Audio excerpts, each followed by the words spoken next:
Il a pleuré beaucoup de fois, mais je suis fatiguée. Il a trop pleuré. Femme, il y en a assez investi, donc on ne va pas pleurer pour une femme en tout cas. Quand tu aimes vraiment, tu pleures. Surtout quand la personne fait quelque chose qui nous fait vraiment mal, ça fait pleurer. Des déceptions, j'en ai connu, mais j'ai jamais pleuré pour une femme. Si ce qui m'a fait, ça me fait trop mal, là, je vais pleurer. En tout cas, si je l'aime vraiment, je vais pleurer. Amour, je dirais oui, si je l'aime. Parce qu'on ne va pas nier que l'amour, c'est quelque chose qui existe. Voilà, mais je ferai l'effort, même pas que ça arrive un jour. L'amour des maintenant est basé sur l'argent. Donc à quoi sert de pleurer pour une femme? Non, jamais. Tu es pleuré pour toi pourquoi? Bonsoir chers internautes, nous sommes ici au Grand Carrefour de Koumassi, comme vous pouvez le constater, pour une nouvelle émission de votre page préférée. Le thème d'aujourd'hui est, est-ce que vous pouvez pleurer pour une femme ou un homme par amour? Juste parce que vous l'aimez, vous pensez que ce dernier ou cette dernière est tout pour vous, votre vie, la femme ou l'homme de votre vie. Surtout, n'oubliez pas de liker, de vous abonner et aussi commenter parce que votre réaction nous intéresse et on va se dire à plus tard.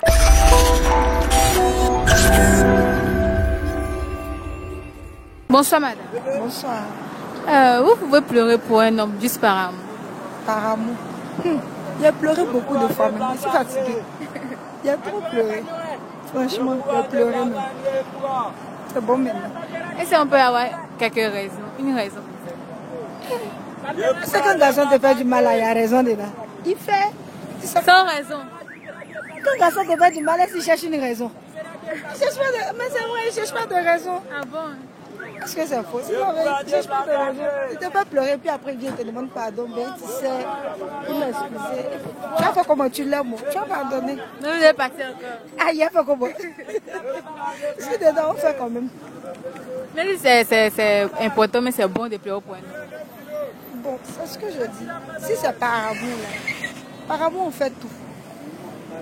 Donc, c'est... Non, juste parce que vous l'aimez, vous pouvez traîner, vous non, pas traîner, non, pas traîner.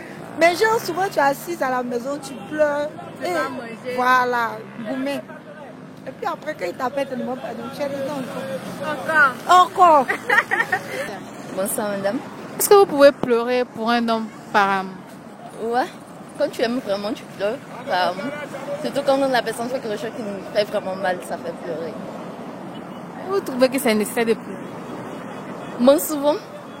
Parce que déjà pleurer, ça soulage. Voilà, pleurer, ça soulage. Donc du fait de pleurer, ça te soulage et après, bon, tu peux passer à autre chose. Vous ne trouvez pas que le fait même de pleurer pour lui par amour, c'est pas juste pour lui montrer que vous êtes faible? Ça n'a rien à voir avec la faiblesse. Même les plus grands hommes pleurent. Voilà. Ah bon? Les hommes, même ceux qui se disent qu'ils sont plus forts, je ne sais pas quoi, eux-mêmes ils pleurent en cachette. Donc ça n'a rien à voir avec la faiblesse. Oui, c'est naturel. Ben, c'est naturel de pleurer. Quand quelque chose fait mal, on pleure, on dégage et puis après on passe à autre chose. C'est vrai que c'est pas bon de pleurer à tout moment, mais à un moment on se dit stop, on pleure et puis on passe à autre chose. Mais si vous l'avez attrapé en flagrant délit sur le lit avec une autre femme, est-ce que vous pensez que c'est nécessaire de pleurer pour ça?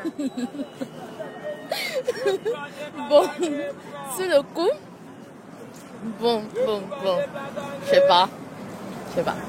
Sur le coup, ça fait pas vraiment pleurer. C'est vrai que tu es en état de choc, mais après, avec les explications forcées, tu auras des larmes qui vont couler. Pleurer pour un homme par amour? Bon, si je l'aime vraiment, je peux pleurer. Mais ça dépend de la raison. En tout cas, si ce qui m'a fait, ça me fait trop mal, là, je vais pleurer.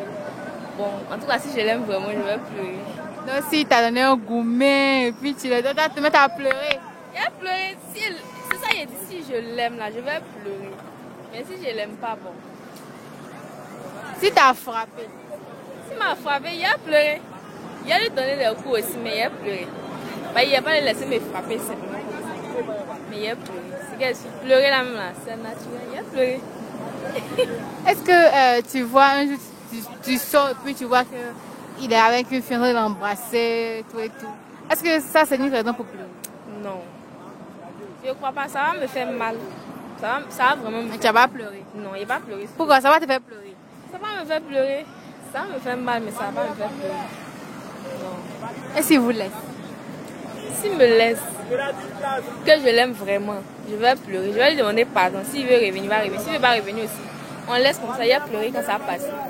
Bon, si tu veux vraiment sauver ta relation et si tu aimes ton partenaire, je pense que tu vas faire des efforts et puis vous allez essayer de faire mieux que ce qui s'est passé. Pour moi, en tout cas, si la fille n'est pas bien pour moi, en tout cas, moi, ça va, faut pas mentir. Je pourrais dire oui et non en même temps. Je pense qu'il faut chercher à plaire l'homme avec qui tu sors, du côté de la femme comme l'homme. Voilà, tu peux attirer la femme aussi comme l'homme, à vouloir avoir une deuxième fois encore une autre relation. Donc c'est déterminant. Les relations sont basées sur les rapports sexuels, c'est une grande partie. Mais c'est pas forcément ça. Premier jour, tu habites tes vaudis, tu as un tag, bouk.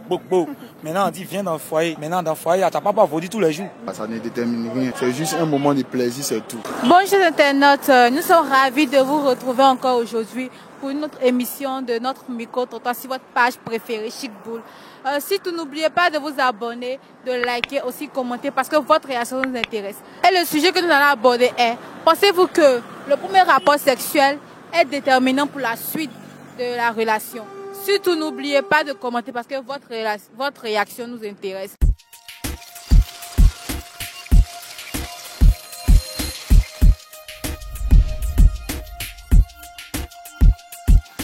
Bonjour madame. Bonjour. Selon vous, est-ce que le premier rapport sexuel est déterminant pour la suite de la relation? Je pense que non. Le premier rapport sexuel n'est pas déterminant pour la suite de la relation. Et puis déjà, je pense que pour moi, en fait, c'est mieux d'attendre, en fait, d'être marié pour avoir les premiers rapports sexuels. Parce que après, en fait, pour moi, en tout cas, je suis croyante, je suis chrétienne, ça crée en fait d'autres problèmes d'ordre spirituel. Et en plus, tu peux te dire, tu es avec une personne aujourd'hui, vous sortez ensemble, c'est bien. Quand vous allez vous laisser, vous avez eu des rapports sexuels. Après, tu vas rencontrer une autre personne, vous allez avoir des rapports sexuels. Ensuite, c'est comme si genre, tu vas sortir un peu avec tout le monde. Donc pour moi, le premier rapport sexuel n'est pas déterminant. C'est mieux de se préserver en fait, puis attendre la bonne personne. D'accord, mais si tu es marié avec ton homme et vous passez à l'acte la première fois, est-ce que vous pensez que ça détermine la suite de la relation? Le sexe, je ne sais pas si je comprends la question, mais le sexe pour les personnes mariées dans le couple est important. Ça sera forcément déterminant dans la relation. C'est très important vu que c'est une base en fait des personnes mariées. En tout cas, c'est une base. Donc s'ils font que c'est pas bien, c'est bien la question. Ils vont chercher à s'améliorer. Mais il y a d'autres qui vont dire non, quand ce n'est pas bien, moi je te quitte. Ou il y a d'autres qui vont préférer avoir une autre relation en dehors du mariage. Avoir des rapports sexuels, je pense que c'est perfectible. Oui, c'est perfectible. On n'est pas fort. Genre, en même temps, tu es hyper fort ou bien en même temps, tu es hyper forte. Je pense que c'est quelque chose qui s'apprend. De nos jours, il y a des coachs il y a des coachs de vie, il y a des coachs en matière sexuelle, il y a coachs de tout. Donc, si tu veux vraiment sauver ta relation et si tu aimes ton partenaire, je pense que tu vas faire des efforts et puis vous allez essayer de faire mieux que ce qui s'est passé. Donc, selon vous, en résumé, ça ne peut pas déterminer la suite de la relation. Bonjour monsieur. Oui, bonjour madame. Selon vous, est-ce que le premier rapport sexuel est déterminant pour la suite de la relation? Je trouve que non. Non. Parce que, vous voyez, bon, le premier jour, ça dépend de l'inspiration. Vous voyez, quelque chose que tu n'as pas encore eu, on te donne ça le premier jour. Tu as tout fait en même temps. Donc, tu n'as pas bien fait.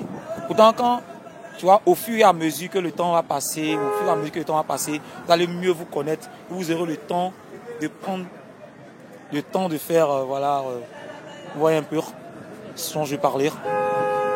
Oui, voilà. Non, vous ne me suivez pas. Le premier jour ne définit pas la suite de la relation. Voilà, ça ne définit pas la suite de la relation. Alors, tu peux faire, premier jour, tu habites tes vaudis, tu as un tag, bouk. Maintenant, on dit, viens dans le foyer. Maintenant, dans le foyer, tu n'as pas vaudis tous les jours. Donc, tu as fait comment? Tu vois? Donc, il ne faut pas te baser sur le premier coup pour dire, hey, il y a le bon mari, il y a la bonne femme. Non. Le premier coup, c'est comme rien. C'est la suite qui compte.